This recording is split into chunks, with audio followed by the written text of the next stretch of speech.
This is The Big Picture, an official television report of the United States Army, produced for the armed forces and the American people. Now, to show you part of the big picture, here is Master Sergeant Stuart Quain. George Washington, in his first annual address to both houses of Congress in 1790, said, "To be prepared for war is one of the most effectual means of preserving peace."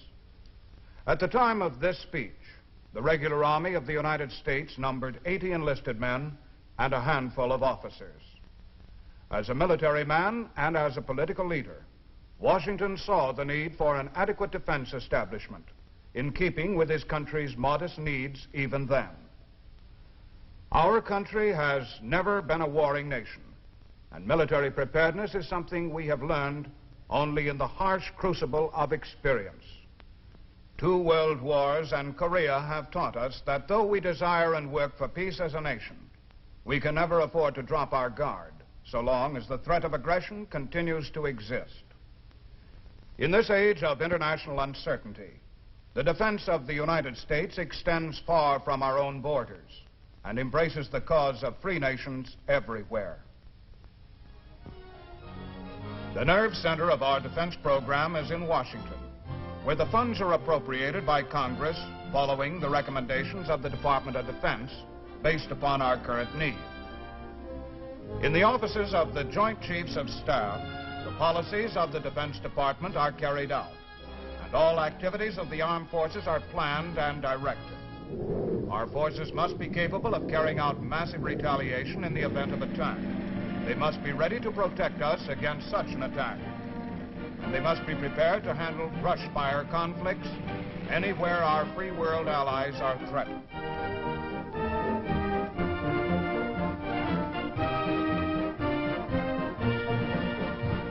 Our defense is costly.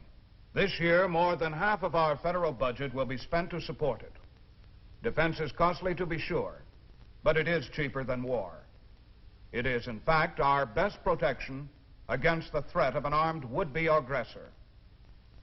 This week, in a pictorial survey of our military services, the Big Picture camera will focus on the defense establishment, your investment in American security.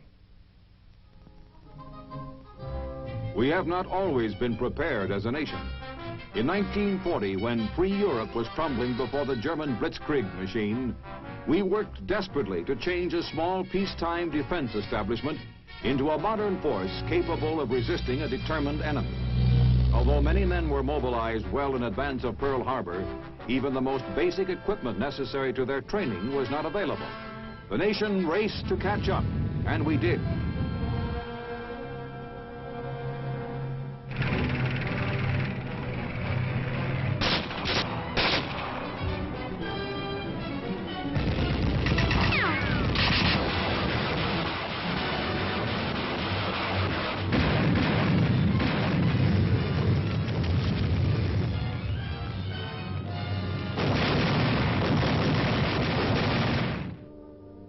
After the last engine ceased to turn and the last bomb had fallen, we stacked our arms.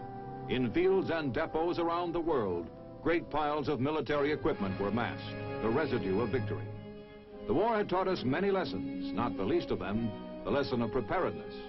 And those tools of war, which might never be used again in defense of our freedom, were wrapped up and carefully put away. With the rest of the world, we returned to the business of peace. For 5 years, disputes arising between nations were settled on the floor of the UN Assembly. Not until a fateful Sunday in 1950, when the communist armies of North Korea invaded the South Korean Republic, was the structure of the United Nations challenged. Determined to resist, the United States led other UN members in providing men and materiel to stop the Red forces. Arsenals and military depots in many parts of the country immediately prepared to take the needed equipment out of mothballs and recondition it for service once it became evident that more than a token force would be needed to help defend Korea.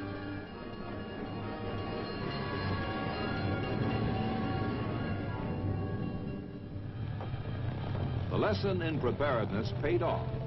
Much of the materiel required by UN troops was readily available from our mothball stocks, saving precious time and many lives. The United States was able to field and to supply an armed force for the United Nations Command, which ultimately drove the Reds from South Korea.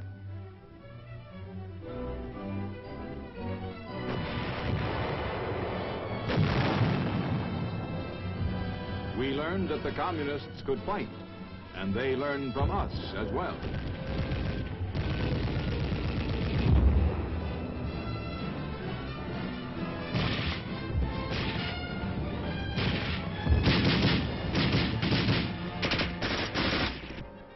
The years since Korea have been troubled years throughout the free world.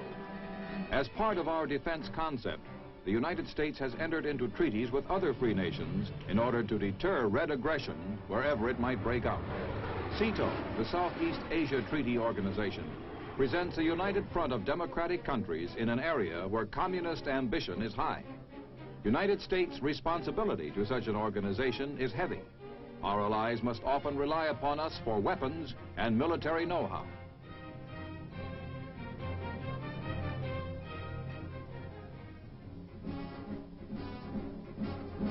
Red Square, the hub of world communism, is the scene of a recent demonstration of Russian military strength, which clearly shows the dimension of the Red fighting machine. Soviet Russia has a vast missile program, effective nuclear weapons, and the means to carry them to an attack. In the shadow of the Kremlin, these weapons are an ominous warning to any nation which dares to drop its defenses. A large and mobile army, much of it air transportable, stands ready to deliver the communist doctrine forcefully anywhere in the world if given the opportunity.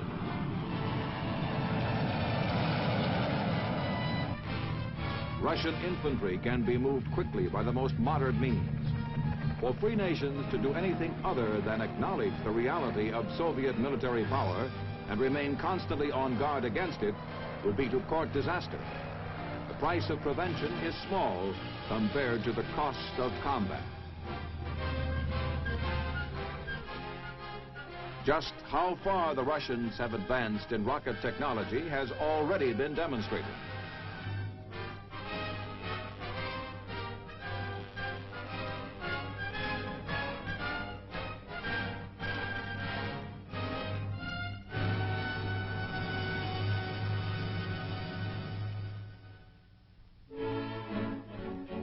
But American science had not been standing still.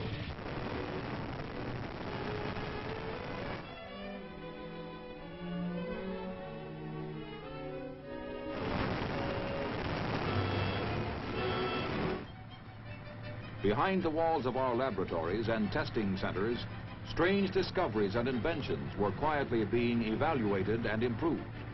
The principles they employed were vital to future research and to our national defense. This model aerodyne may resemble a child's toy, but the vertical jet takeoff represents a major advance in the design of combat aircraft.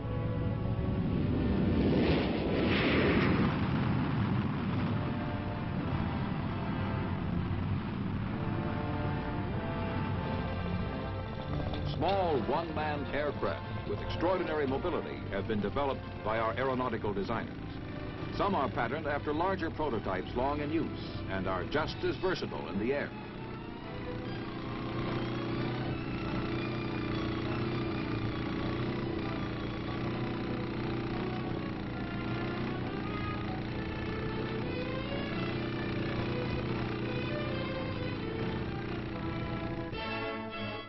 The research effort which is necessary to our defense embraces nearly every area of science and technology. The brainwork which may be aimed at producing an efficient and inexpensive rocket fuel may also yield a brake fluid for Arctic vehicles or a chemical useful in preventing frost on truck windshields. Many defense dollars must be spent directly or indirectly to carry on this work. If our armed forces are ever called upon to fight again, they must have the most practical, durable, and up-to-date equipment science can provide. Clothing which will protect our men against 50 below zero weather represents a small part of the thousands of items undergoing constant testing and development.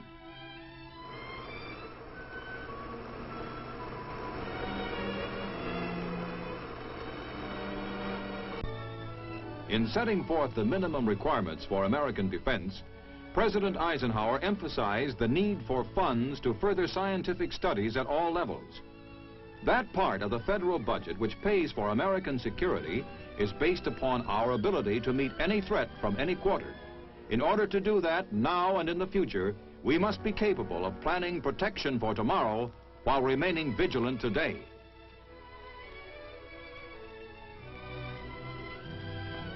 The machinery activated by congressional appropriation of defense funds begins a chain reaction which carries throughout the country. Not only the armed services, but all of our vital industries are affected.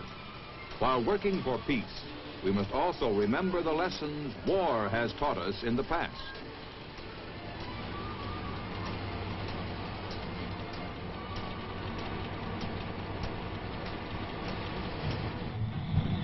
All the skills of American technology are utilized in the production of many different kinds of defense equipment.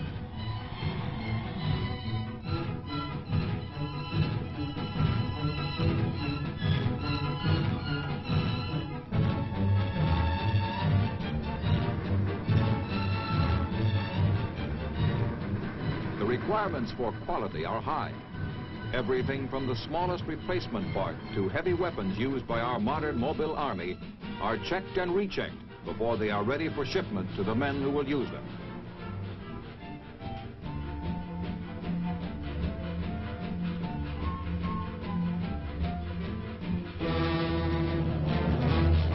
The transportation system which moves the materials of defense from the factory and warehouse to our scattered units and bases, as well as to our free world allies, is no small part of our defense establishment.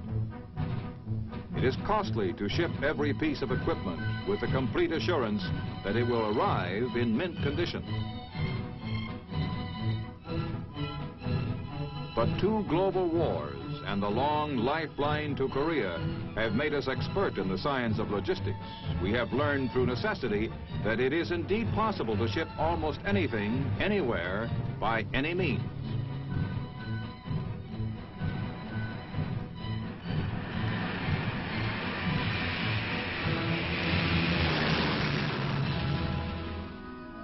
The final working responsibility for our defense rests on the men and women of our armed forces who do their jobs in many countries. The Military Air Transportation Service, operated by the Air Force, carries them and their dependents to and from their assignments throughout the world.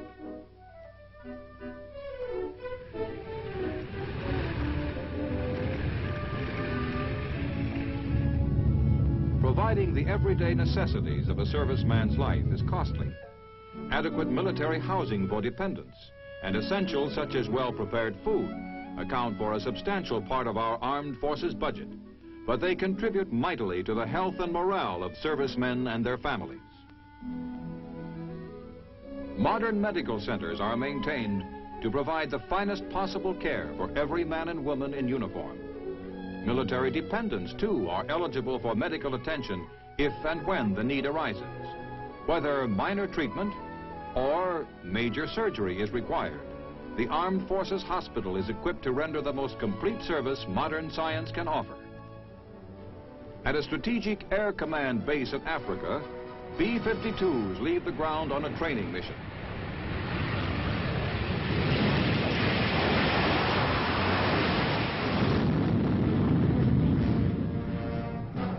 An important part of our retaliatory power in the event of a surprise attack.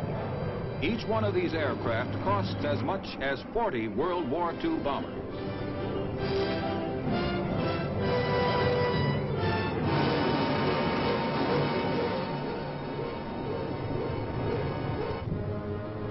With the United States Army in Europe are missiles such as the Honest John, which stand ready to repel a surprise attack on the ground. Honest John is now a standard short-range artillery weapon used by our troops in the field. Corporal missiles, too, are kept ready in case of a European emergency. Fueling crews run through an exercise on a corporal, simulating the jobs they would perform under actual combat conditions. Such weapons as these, manned by highly trained crews, are long-ranging and can deliver a nuclear or conventional payload against any aggressor force. In order to guarantee early warning of an attack, should one ever be launched against the American continent from over the North Polar ice cap, the United States worked with Canada to construct a string of radar stations across the Arctic wastes.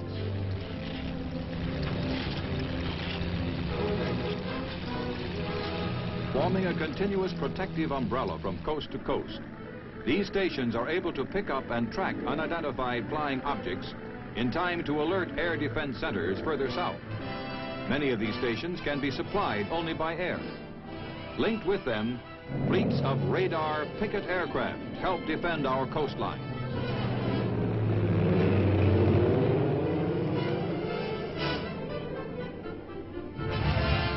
Far at sea, the bulbous antennae of a Texas tower tie in with cruising warships, which also scan the skies for our protection. Efficient communications networks can quickly relay any information to air defense centers, where it is carefully interpreted by a large staff of specialists who work as a coordinated team. The moment the path, direction, and speed of an unknown object is determined, the information is dispatched to interceptor bases, which will investigate the intruder. Preparedness means constant training. Ships of the modern Navy, like the $200 million giant Forrestal, are kept in a state of continual combat readiness. One of these floating air bases near a world trouble spot could prevent a conflict which could cost the United States many times the price we pay to keep such vessels operating at peak efficiency.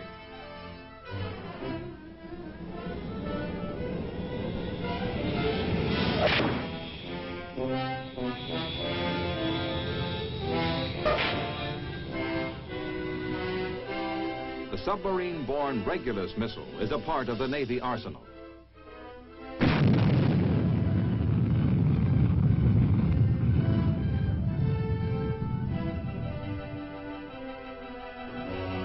The atomic-powered Nautilus can sweep the oceans of the world without refueling. Operational rockets and missiles such as Weapon Able and Terrier are in regular use.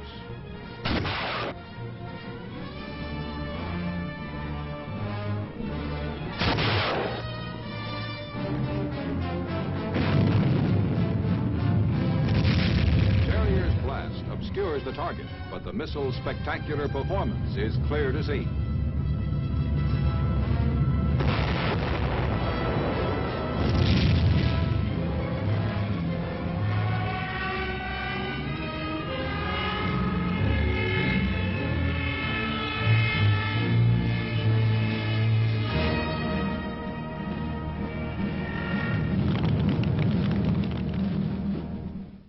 Training men in all phases of the military art is one of the most important aspects of our defense program.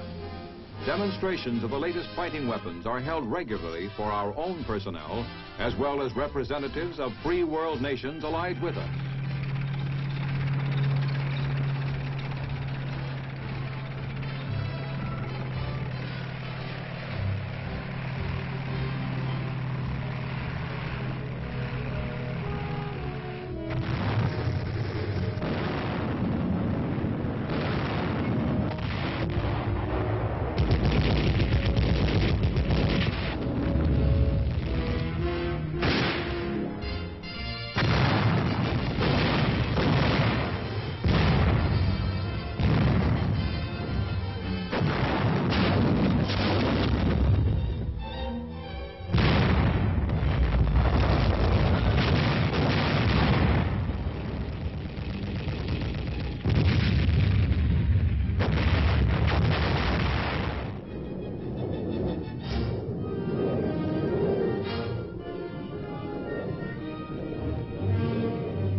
The pentomic concept of an air-transportable army moving rapidly with massive firepower is dramatically demonstrated.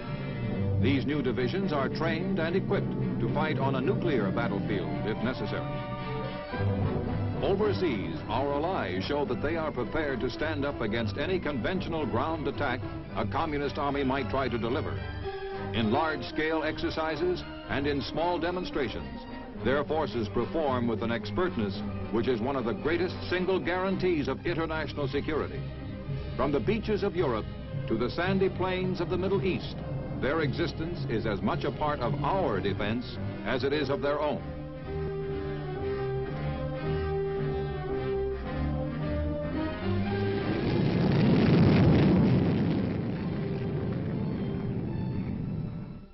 Many of these allied countries, such as the tiny African nation of Ethiopia, depend heavily upon the United States for arms and technical aid. Military Assistance Advisory Group personnel, as represented by this American instructor, train allied officers and men to use the weapons and tactics best suited for their own defense. This same Ethiopian army fought against Benito Mussolini's troops with spears and muskets as recently as 1935.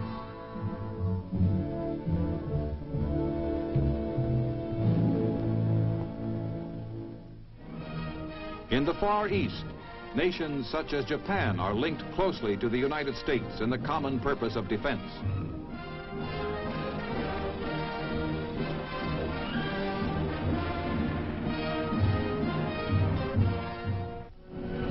The dramatic launching of the Soviet satellite last October focused national attention on our own missile program. Research and development teams which had been quietly working to perfect the weapons that keep us safe were suddenly in the public eye.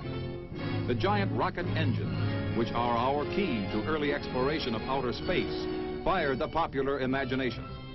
Science has equipped us with a wide variety of missile weapons, paid for out of our national defense budget.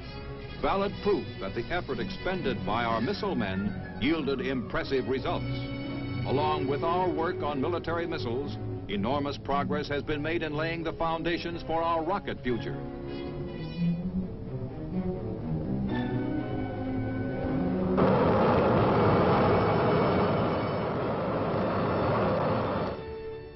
Our anti-aircraft Nike missiles are old standbys.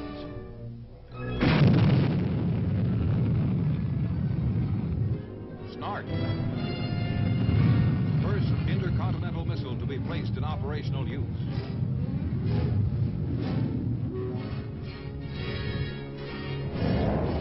Navy jets use the small but deadly Sidewinder.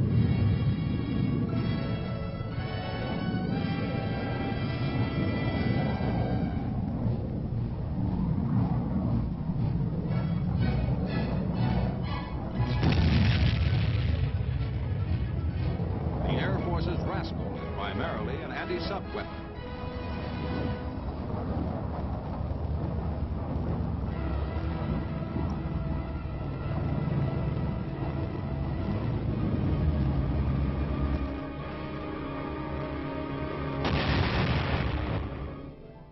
The great intermediate-range ballistic missiles, such as Jupiter and Thor, now being tested, and the projected Polaris, which the Navy is developing, are not only mighty tools of war, they are among our most valuable instruments of defense.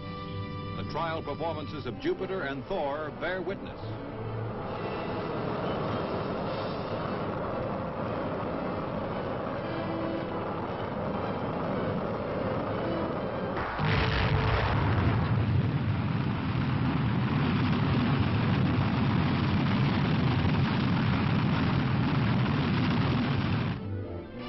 Radar-guided Falcons are designed to be used by the all-weather jet interceptors of the Air Force.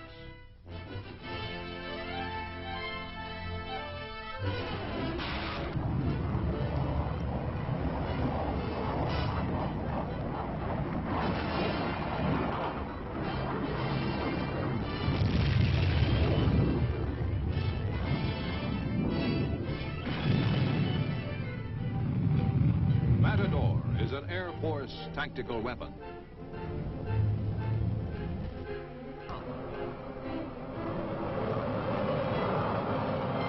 As is Puma.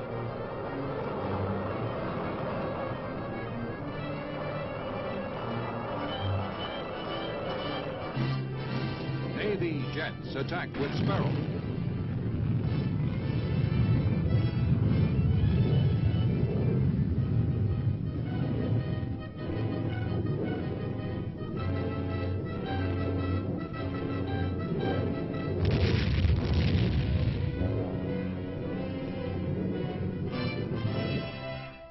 The Army fires Honest John.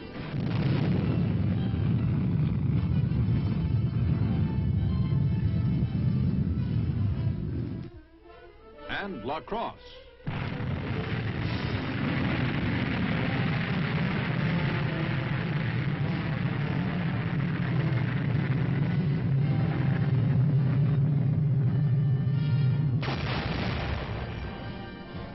By February, our missile research paid off in another way.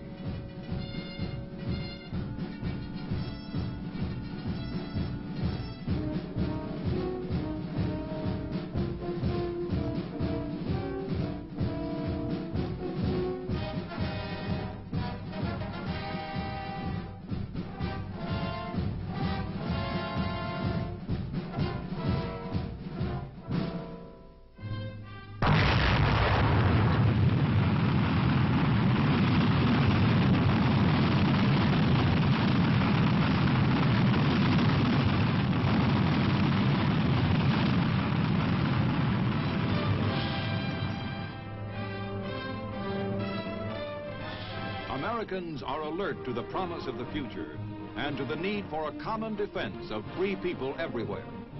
In all parts of our country, we work to ensure the fruits of a safe and lasting peace. The ordinary pleasures of our lives have been challenged before, and they could be challenged again. Our faith in ourselves is the principal safeguard of our future. But if we are to guarantee the rights of our people to live freely in an untroubled world, we cannot afford to relax now. An adequate national and international defense is necessary to our peaceful way of life.